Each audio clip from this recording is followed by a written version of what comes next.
ඔබ තනිව සිටින විටදී හෘදයාබාධයක් ඇති වුවහොත් ඔබේ ජීවිතය බේරාගත හැකි කොෆ් CPR නම් ක්‍රමයක් ගැන ඔබ අසා තිබේද?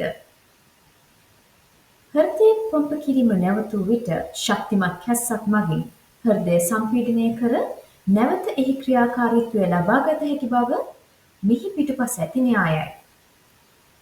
මෙය ඇත්තක්ද? ඇමරිකානු හෘද සංගමයට සහ බ්‍රිතාන්‍ය හෘද සංගමයට අනුව නම් එය මිථ්‍යාවක්. මෙන්න එයට හේතුව.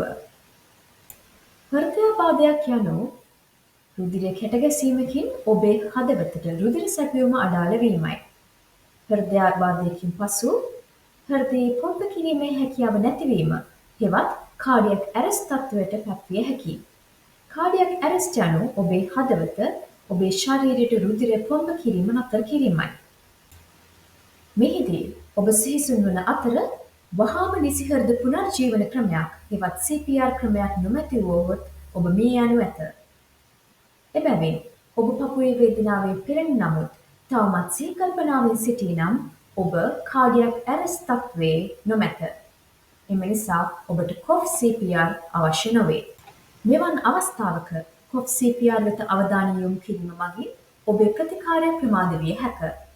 බ්‍රිතාන්‍ය සහ ඇමරිකානු විද්‍යාල දෙකටම අනුව මෙහිදී ප්‍රමුඛතාවය විය යුත්තේ ඔබට හෘදයාබාධයක ලක්ෂණ වර්ධනය වෙමින් පවතින විට වහාම වෛද්‍ය උපදෙස් පැතීමයි. පරිපූර්ණක වෛද්‍ය කණ්ඩායම් මගින් ඔබගේ ලක්ෂණ අධ්‍යයනය කර ඔබ වහාම අවශ්‍ය වෛද්‍ය ප්‍රතිකාර සඳහා යොමු කරනු ඇත. කොෆ් CPR ඵලදායී වන අවස්ථා තිබේද? අසාමාන්‍ය හෘද රිද්මයන් සඳහා රෝගීන් අඛණ්ඩව අධීක්ෂණය කරන හෘද කැථීටර් රසායනාගාරවල තාවකාලික පියවරක් ලෙස කොෆ් CPR භාවිතා කරන අවස්ථා ඇත. සමහර රෝගීන් හට තත්පර 1 සිට 3 දක්වා කොෆ් CPR අනුගමනය කිරීමෙන් අසාමාන්‍ය හෘද රිද්මයන් නවතාලිය හැකි බව පරීක්ෂණවලින් පෙන්වා දී තිබේ.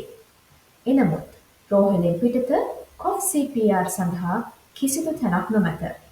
කරුණාකර තව දුරටත් මෙම මිථ්‍යාව පැතිරවීමෙන් වළකින්න.